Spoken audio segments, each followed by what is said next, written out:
ஓம் நமச்சிவாய. அனைவருக்கும் வணக்கம். இன்று சிம்ம ராசி நேயர்களே, இந்த ஆகஸ்ட் மாதம் உங்கள் ராசிக்கு பலன்கள் எப்படி இருக்கும் என்பதற்கான சிறு விளக்கம்.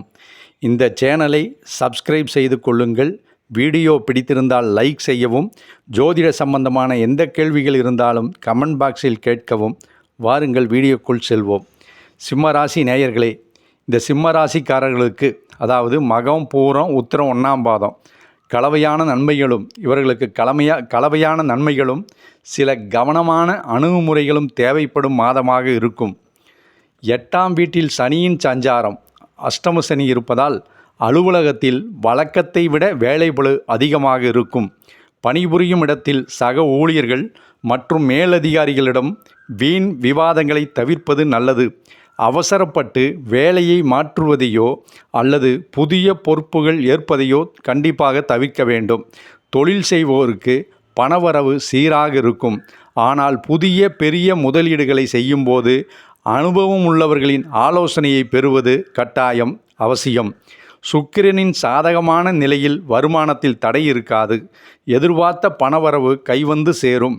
12ஆம் இடத்து கிரக நிலைகளால் ஆன்மீக பயணம், சுப நிகழ்ச்சிகளுக்கு நீண்டகால முதலீடுகள் காரணமாக சுப நிகழ்ச்சிக்கு செல்லக்கூடிய காலமும் நீண்டகால முதலீடுகள் காரணமாக சுப செலவுகளும் அதிகரிக்கும். எனவே அவசியத்திற்கு மட்டும் வரவுக்கேற்ற திட்டமிடல் அவசியம்.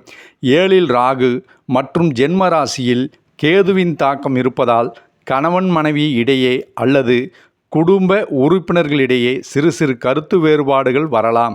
விட்டு கொடுத்து செல்வதும் கோபத்தை கட்டுப்படுத்துவதும் குடும்ப அமைதியை தக்க வைக்க உதவும். அஷ்டம சனியின் தாக்கம் இருப்பதால் உடல் நலத்தில் அலட்சியம் காட்டக்கூடாது. குறிப்பாக செரிமான பிரச்சனைகள், உடல் சோர்வு, தூக்கமின்மை வரலாம். சரியான உணவு மற்றும் போதிய ஓய்வு மற்றும் மிதமான நடைப்பயிற்சி, உடல் பயிற்சி மிகவும் நல்லது. சங்கடஹர சதுர்த்தி அன்று விநாயகருக்கு அருகம்புல் சாற்றி வழிபட மன அழுத்தம் நீங்கும்.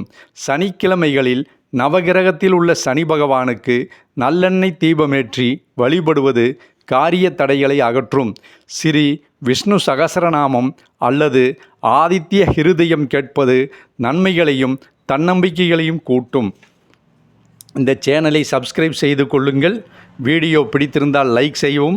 ஜோதிட சம்பந்தமான எந்த கேள்விகள் இருந்தாலும் கமெண்ட் பாக்ஸில் கேளுங்கள். ஓம் நமச்சிவாய.